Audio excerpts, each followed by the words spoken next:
Hey, so we're out on a cold October day. It's probably about -6 today. On a bedrock layer here, doing some sniping as much as I can. How frozen everything is, but if you get down deep enough, usually you find ground that isn't frozen. See underneath this large boulder. In a boulder garden that's sitting on a bedrock layer. I had a large boulder wedged in this deep bedrock crack. It's too heavy for me to pull out on this angle. But I do a little thing, I call it rock popping. Use my shovel or pry bar, and I wedge up the one end and I slowly stack rocks. And I'll slowly pop this rock out, and then I'll get the gravel deep down in this crack. Oh, take a little break here. A lot of hard work rock popping. As you can see, I already got this thing probably about 1/3 of the way out. I just keep wiggling her back and forth and keep throwing stones underneath it. Eventually it'll raise itself up and I'll be able to slide it right out of here. I thought I'd quickly show you the procedure basically for doing this. As you can see, I already got it propped up pretty good on a bed of rocks. Got her flipped over to the right here. So then you fill up the left-hand side with small rocks. Then you put a couple stones on the end that's dipping down here for when I flip this up. They'll go underneath and they'll help me basically prop this thing up to a level where I can get it out. As you can see, it's a little hard with my hand. And you wedge them up, somewhat dropping underneath, and then you just keep working this thing up, just like that with a shovel.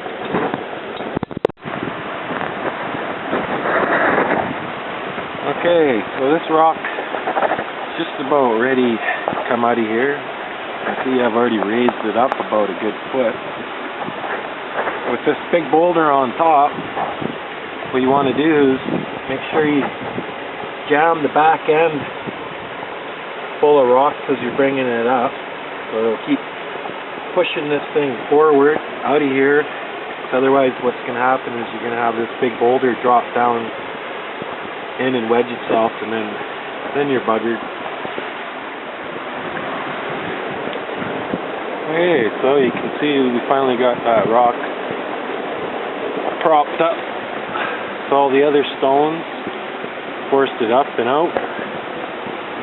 Just gonna roll it out of my way now, and I'll clean out all the rocks I chucked in there, and we'll see what's in the bottom of this deep bedrock crack. The shape of that rock is pretty much the same size of the cracks in the bedrock, same shape.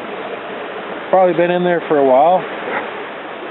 Hey, so I just clipped that big boulder out of here, and I cleaned out all the stones that I used to fill this hole to prop that rock up with. You see, it's pretty deep bedrock crack sitting under this big boulder. Bedrock goes down both sides. Like I said, that rock I pulled out of here is flat on the top, pointed on the bottom. It's been probably here for a while. Hopefully it's collected a bunch of gold underneath here. Okay, so I just finished my first pan off the bottom.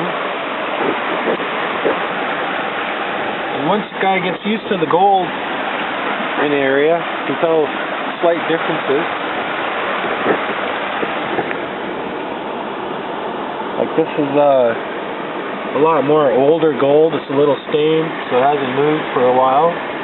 Could have come out of an old river bank. It's just been sitting in the bottom of that crack for a while. So yeah, pretty good for my first pan out of there. Lots of heavy black, red, and green rocks, black sand. A couple little pickers.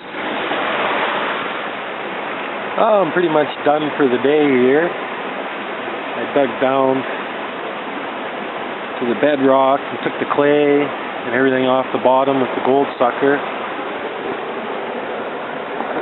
Cleaned the bedrock off pretty good.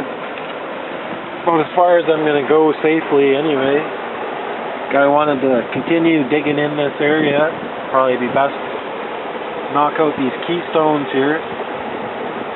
Roll this big boulder this way and then dig out the backside.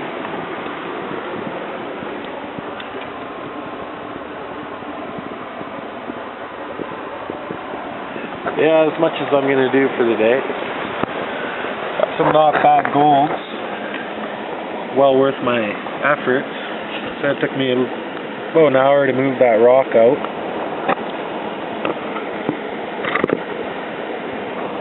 Yeah. Not bad for a day's effort. So that's bedrock sniping for you.